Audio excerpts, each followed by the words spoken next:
14। Hello বন্ধুরা, তোমরা সবাই কেমন আছো? আশা করছি ভালো আছো।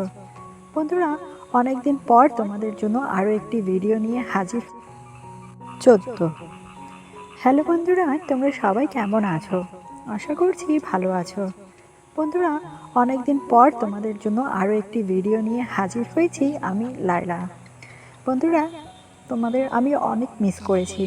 আজকে আমি তোমাদের জন্য তাই চমৎকার একটি ভিডিও নিয়ে এসেছি।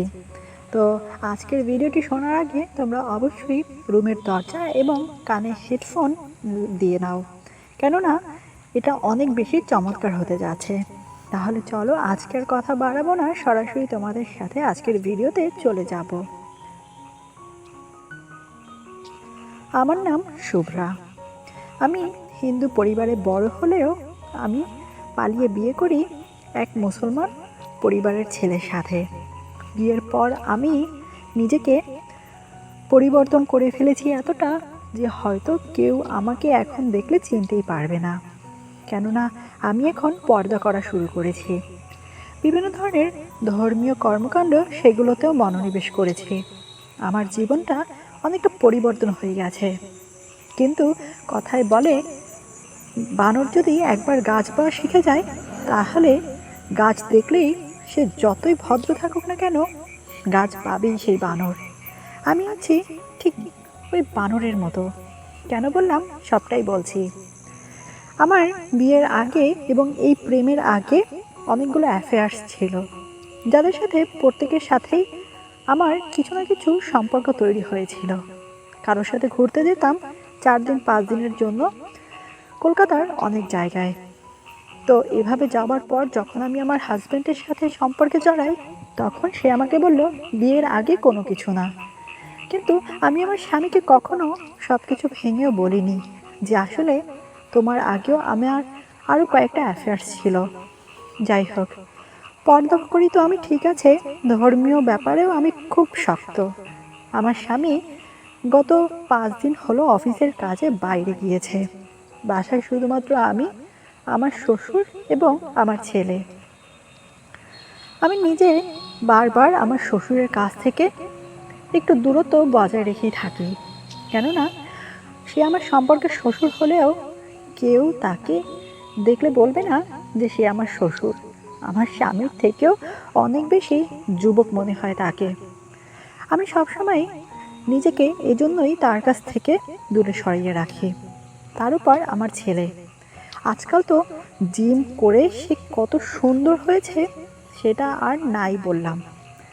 এমন পুরুষ যদি ঘরের ভিতরে থাকে, তাহলে একজন নারীর জন্য নিজেকে সব কিছু থেকে দূরে সরিয়ে রাখাটা সম্ভব না।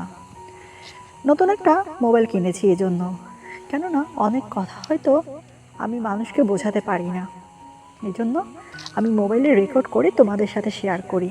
আর আজকে এই নতুন মোবাইলটি দিয়েই শেয়ার করা। আমার শুভ্রা নামটা পরিবর্তন হয়ে এবার আমি রেখেছি নীলিমা। নীলিমা নামটা সুন্দর, নীলিমা ইসলাম।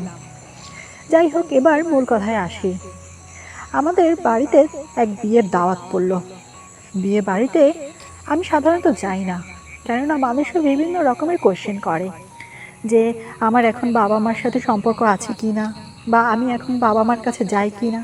তো এই সকল প্রশ্ন একটু এড়িয়ে যাওয়ার জন্য আমি আসলে কোনো বিয়ে বা জন্মদিনের অনুষ্ঠানে যাই না। শুধুমাত্র আমার শ্বশুর শাশুড়ি এবং ছেলে স্বামী যায়। তো এখন যেহেতু স্বামী নেই, এই বিয়ের অনুষ্ঠানটা আবার অনেক বেশি ইম্পর্টেন্ট, মানে আমার আত্মীয়দের একটু কাছাকাছি আত্মীয়, তো আমাদের যেতেই হবে। সন্ধ্যার পরে যখন আমি নামাজ পড়ে উঠলাম, তখন আমার শ্বশুর আমার রুমে এসে বলল, কি গো মা, তুমি আমাদের সাথে যাবে না? আমি বললাম, বাবা, আমি কালকে আপনাদের সাথে যেতে পারবো না। বলল, কেন? তাহলে তুমি বাড়িতে একা থাকবে? আমি বললাম, না না, আমি বাড়িতে একা কেন থাকবো, আমি রবিনকে রেখে দেব। বন্ধুরা, রবিন হচ্ছে আমার ছেলে। তখন আমার শ্বশুর বলল, এই কেমন কথা, ও বিয়েতে যাবে না, এই কোনো কথা? বিয়েতে এতগুলো টাকার গিফট দিব, ও যদি না যায় তাহলে কেমন হবে? আমি বললাম, কেমন আর হবে, ছাড়ুন তো, একবার কোথাও না গেলে কিছু হবে না, তাছাড়া এত বড় বাড়িতে আমি থাকবো কি করে? আমার শ্বশুর বলল, হুম, তাও ঠিক, এত বড় বাড়িতে তুমি একা থাকবে কি করে? আচ্ছা, কালকে দেখা যাবে। তা তুমি যাচ্ছ না সেটা তো শিওর? আমি বললাম, হুম, আমি যাচ্ছি না। এটা বলেই চলে গেল। আমার ছেলে আমাকে রেখে যে যাবে না সেটা আমি ভালো করেই জানি, কেননা ওর একটু অন্য রকমের চোখ আছে আমার দিকে। আমি যদি ওর মা, তারপরেও আসলে ছেলেটা একদম বাবার মতো হয়েছে, চোখ দিয়ে বেড়ায় সব জায়গায়। আমাকে অনেক কথা বলতে পারে না, এর মানে এই নয় যে আমি বুঝতে পারি না। যাই হোক, ওই দিনকের আমি আমার ছেলে রবিনকে বললাম, কি রে রবিন, বিয়েতে যাবি? বললাম, না মা, বিয়েতে যাব না, শরীরটা ভালো লাগছে না, আমি তোমার কাছেই থাকবো। আমি বললাম, আমার কাছে থাকবি, বাট অহেতুক কোনো কথা বলবি না, আর আমার কাছে কোনো আবদারও করবি না। তখন ও বলল, মা, একটা আবদারই করেছিলাম, তাছাড়া এখন তো বাবাও নেই বাড়িতে, তুমি কিন্তু আমার আবদারটা পূরণ করতে পারো। আমি বললাম, আবারও সেই কথা, এগুলো মানুষ শুনলেও তোর উপর রাগ করবে, যে মাকে এ ধরনের কথা কেমনে বলে। আমি আর কোনো কথা না বলে আমার রুমে এসে ঘুমিয়ে পড়লাম। পরের দিন সকাল থেকেই আমার শ্বশুর অসুস্থ হয়ে পড়ল। আমি একদম পুরো অবাক, কি ব্যাপার, সুস্থ মানুষটা হঠাৎ করেই অসুস্থ হয়ে পড়ল কিভাবে? আমি তারপরে আমার ছেলেকে বললাম, দেখ, তোর দাদু অনেক অসুস্থ হয়ে পড়েছে, এমতো অবস্থায় তোর দাদুকে রেখে কোথাও যাওয়া ঠিক হবে না। আমার ছেলে বলল, মা, আমিও তো যেতে চাচ্ছি না, কিন্তু তুমি আমাকে বাধ্য করছো। আমি বললাম, তোর যেতে চাওয়া আর না চাওয়া কিচ্ছু আসে যায় না, কেননা তোর মধ্যে সব ভণ্ডামি। তোর দাদু দেখ সত্যি অসুস্থ হয়ে পড়েছে। তখন আমার ছেলে বলল, তাহলে এখন আমি কি করব বলো? আমি বললাম, তুই তোর দিদাকে নিয়ে, মানে আমার শাশুড়ি মায়ের কথা বলছি আর কি, তুই তোর দিদাকে নিয়ে বিয়েতে যা, তোর দাদু বাসায় থাকুক, আমি তার খেয়াল রাখছি। আমার ছেলে যেন এবার রাজি হয়ে গেল। একটু অবাক করার বিষয় হলো এটাই সত্যি যে আমার ছেলে রাজি। আমি এরপরে আমার ছেলেকে বললাম, সাবধানে যাবি, আবার ব্যাক করবি, আমি তোর দাদুর খোঁজ খবর রাখবো, খেয়াল রাখবো, ওটা নিয়ে কোনো চিন্তা করতে হবে না। দুপুর 1টার সময় চলে গেল। দুপুর 1টা হয়ে গেছে, আমার শ্বশুর এখন পর্যন্ত গোসল করেনি, তার উপর আবার আমিও গোসল করিনি, ওদিকে নামাজ কালাম সব কিছু যাচ্ছে, ওয়াক্ত মতো আমি নামাজ পড়তে পারবো না। এই সব কিছু চিন্তা ভাবনা করে আমি আমার শ্বশুরের রুমে গেলাম। বললাম, বাবা, আপনাকে কি স্নানের জন্য পানি দিব? আমার মুখে স্নান শব্দটা শুনে আমার শ্বশুর একদম কড়া চোখে তাকালো, বলল, কি বললে তুমি? আমি বললাম, সরি, ভুল হয়ে গিয়েছে, অনেক দিনের অভ্যাস তো, আসলে একসাথে যাচ্ছে না। তখন আমার শ্বশুর আমাকে বলল, না, আমি গোসল করব না, তুমি একটু যদি পারো একটা ভিজা ন্যাকড়া দিয়ে আমার মাথায় একটু পট্টি দিয়ে দাও, আর আমার গাটা একটু পুছিয়ে দাও। আমি কথাটা শুনে মোটেও বিব্রত হলাম না, কেননা একটা অসুস্থ মানুষ এই কথা তো বলতেই পারে, আর আমি যেহেতু তার ছেলের বউ, তো আমার তো মানে এটা কর্তব্য। তো আমি বললাম, আচ্ছা বাবা, ঠিক আছে, আপনি যখন বলছেন আমি সব কিছু গুছিয়ে আপনার হাতে দিচ্ছি। এবার আমার শ্বশুর আমাকে বলল, ধন্যবাদ। আমি বললাম, ধন্যবাদের কিছু নেই, আমি আসছি।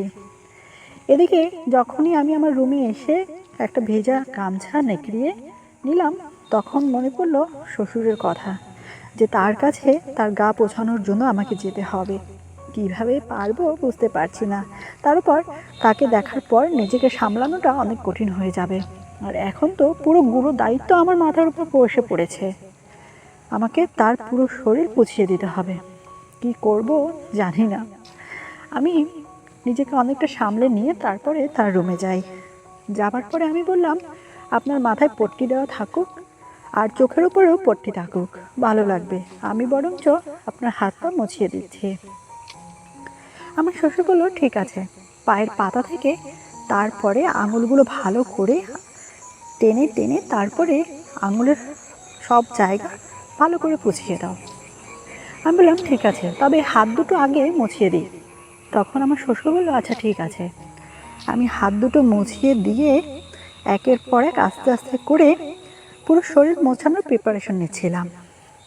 তখন আমি পায়ের তলাটা ভালো করে পানি দিয়ে মেজে যখনই উপরের দিকে উঠলাম বন্ধুরা তখন কি হলো সেটা আমি তোমাদেরকে পরের অংশটুকুতে বলেছি। তো পরের অংশটুকু তাড়াতাড়ি করে শুনে ফেলো, লিঙ্ক কমেন্ট বক্সে দেওয়া আছে, ঠিক আছে?